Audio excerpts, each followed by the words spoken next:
रजनी प्रांतीय civil service judiciary की तैयारी कर रही थी, पर मुश्किल पड़ रही थी क्योंकि लॉ का पूरा 2 साल का कोर्स कवर करना था। साथ ही जनरल नॉलेज एवं जनरल साइंस भी थी, जबकि स्कूल कॉलेज में साइंस कभी पढ़ी नहीं थी। लॉ कैसे पूरा किया था, इसकी भी एक कहानी थी। तब लॉ का 2 साल का कोर्स होता था और शाम के समय 5 बजे से 7 बजे तक 2 घंटे की क्लास होती थी। जब लॉ का पहला साल किया तो कॉलेज जाकर किया। जब इम्तिहान दे रही थी तभी शादी तय हो गई। इधर घर में शादी की तैयारी थी, शामियाना तन गया था और रजनी इम्तिहान देने जा रही थी। इस सबसे पृथक लग रहा था कि किसी और की शादी हो रही है, उसी की तैयारी है। वह बड़े निर्लिप्त भाव से देख रही थी और अपनी पढ़ाई में इम्तिहान देने में मग्न थी। तैयारी ठीक नहीं हुई थी, किसी तरह इम्तिहान दे दिया। भाई ने कुछ मुख्य प्रश्न तैयार करने को कहे थे, उन्हें तैयार किया और वे ही आ गए। किसी तरह पास हो गई। भाई परेशान थे कि पता नहीं बहन पास होगी या नहीं, और बड़े भैया से यह बात कही। बड़े भाई ने कहा था कि वह तुम नहीं हो, बहन है, जरूर पास होगी, और वह पास हो ही गई थी। उसके बाद शादी होकर चली गई। लॉ का दूसरा साल रह गया। एक बेटी भी हो गई शादी के 1 साल के अंदर। रजनी ने सोचा कि अब लॉ कैसे पूरा होगा। लॉ प्राइवेट नहीं होता था, पर जहां कॉलेज से लॉ पहला साल किया था वहां रूटीन में ही दूसरे साल में नाम लिखा गया था। अलग से कुछ नहीं करना पड़ा था। रजनी को इस बारे में कुछ पता नहीं था, न किसी ने कुछ कहा। दशहरे पर कुछ दिनों के लिए रजनी पिहर आई। तब भैया ने बताया कि लॉ के दूसरे साल में तुम्हारा नाम लिखा गया है।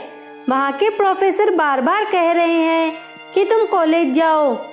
रजनी ने कहा, अब कैसे जाऊंगी, हाजिरी पूरी कैसे होगी।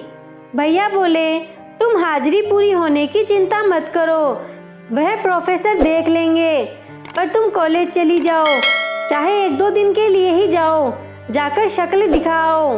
रजनी 2-3 महीने की गर्भवती थी। खैर वह कॉलेज गई। मुश्किल से 3-4 दिन गई, फिर वह वापस चली गई। कॉलेज जाना खत्म हो गया। गृहस्थी का रूटीन चलने लगा। कुछ अंतराल बाद भैया की चिट्ठी आई, तुम लॉ की तैयारी कर लो, तुम्हारी हाजिरी पूरी करा दी है। रजनी के पास किताबें नहीं थी। उसने किताबें भेजने के लिए कहा। उन्होंने लॉ की किताबें पार्सल से भिजवा दी। किताबें तो आ गई, पढ़ना भी शुरू किया। परीक्षा की तारीख भी आ गई। तैयारी भी अच्छे से पूरी नहीं थी, पर रजनी इम्तिहान देने पहुंच गई। लगता है कि भगवान को कुछ और ही मंजूर था। वे उसे असफल नहीं देखना चाहते थे। पेट में दर्द के कारण उसे लौटना पड़ा। तुरंत अस्पताल पहुंचना पड़ा। रजनी की सुंदर सी बेटी हुई। बड़ी बड़ी आंखें थी, उनमें आंसू। पैदा होते ही 2 घंटे की बच्ची की आंखों में आंसू। बच्ची को गोद में लिया। बच्ची लेकर फिर गृहस्थी में लौटना पड़ा। अब लॉ करने का इरादा छोड़ देना पड़ा। वह बेटी पाले, घर देखे या लॉ करे। देखते देखते ये साल निकल गया। बेटी 1 वर्ष की हो गई। एक बार परिवार के एक मित्र के यहाँ मिलने गई। उसकी पत्नी रजनी से बोली, तुमने लॉ किया था, दूसरा साल नहीं करोगी। रजनी ने कहा, कैसे करूं, अब पढ़ाई कैसे होगी, लॉ प्राइवेट नहीं होती।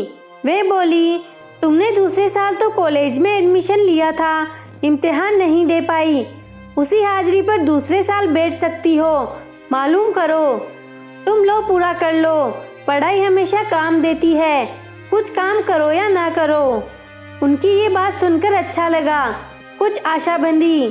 रजनी ने यूनिवर्सिटी को चिट्ठी लिखी कि ऐसे ऐसे परीक्षा में नहीं बैठ पाई, अब उसी बेसिस पर क्या इस साल परीक्षा में बैठ सकती हूँ। वहाँ से सकारात्मक जवाब आ गया। साथ ही एग्जाम में बैठने का एडमिशन कार्ड आ गया। अब रजनी को तैयारी करनी थी और टाइम कम था। बच्ची छोटी थी, गृहस्थी की जिम्मेदारी थी। फिर भी भगवान का नाम लेकर रजनी ने पढ़ाई शुरू कर दी और इम्तिहान दे दिया। भगवान ने सुन ली, एग्जाम पास कर लिया और लॉ की डिग्री हाथ में आ गई थी। रजनी प्रांतीय सिविल सर्विस के कंपटीशन की तैयारी में लगी तो थी। बार बार मन में आता था कि आऊंगी कैसे। लोग के दूसरे साल की पढ़ाई कॉलेज में नहीं की, इस तरह से प्राइवेट ही पढ़ाई करके इम्तिहान दिया, बिना किसी सहायता के, केवल भगवान के भरोसे। भगवान ने प्रार्थना सुनी, मैं सेकंड डिवीजन से पास हो गई। सेकंड डिवीजन वाला कंपटीशन में कैसे आएगा? इतने लोग कसकर पढ़ाई करके फर्स्ट डिवीजन लेकर इम्तिहान में बैठेंगे। केवल इस बार 3 सीटें हैं, कैसे आ पाऊंगी? रजनी हिम्मत हारने लगती है। तभी रजनी को ख्याल आया, भैया कह रहे थे कि उनका एक मित्र सेकंड डिवीजन में लॉ पास करके मुंसिफी में आ गया था। जब वह आ गया था तो मैं क्यों नहीं आ सकती? मेरा भी तो सेकंड डिवीजन है। फिर वह सोचती, हर साल 14-15 रिक्त स्थान निकलते हैं, इस बार केवल 3 ही हैं, कैसे आऊंगी? रजनी ने कहीं पढ़ा, शिखर पर हमेशा जगह है, तो उसने यह मंत्र अपना लिया कि टॉप पर हमेशा जगह रहती है। बार बार रजनी अपने सेकंड डिवीजन का ख्याल मन से निकाल देती और सोचती कि जब भैया का वह फ्रेंड सेकंड डिवीजन लेकर सर्विस में आ सकता है, तब मैं क्यों नहीं आ सकती?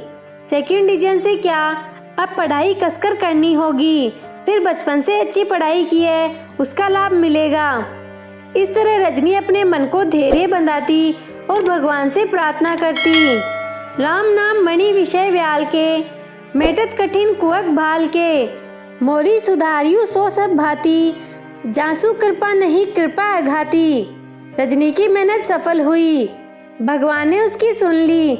वह कंपटीशन में आई और टॉप करके आई, हमेशा शिखर पर जगह रहती है, यह बात पूरी हुई। रजनी खुश थी। जब भैया से मिली, वे उसकी सफलता से खुश थे, रोमांचित थे। रजनी ने भैया से कहा, भैया मुझे प्रेरणा मिली तो एक बात से कि जब आपका मित्र सेकंड डिवीजन लाकर प्रांतीय सिविल सर्विस में आ गया तो मैं क्यों नहीं आ सकती? भैया पूछने लगे, किसकी बात कर रही हो, कौन सा मित्र? रजनी ने नाम बताया तो वह बोले, मैं तो सर्विस में नहीं आ पाया था, तुम्हें गलत ख्याल रहा। ख्याल रजनी को गलत रहा, पर उसी ख्याल ने उसे हिम्मत दी, सफलता दिलाई। हर समय सफलता की सोचोगे तो सफलता अवश्य मिलेगी। जैसा मन वैसी बुद्धि, वैसी सृष्टि।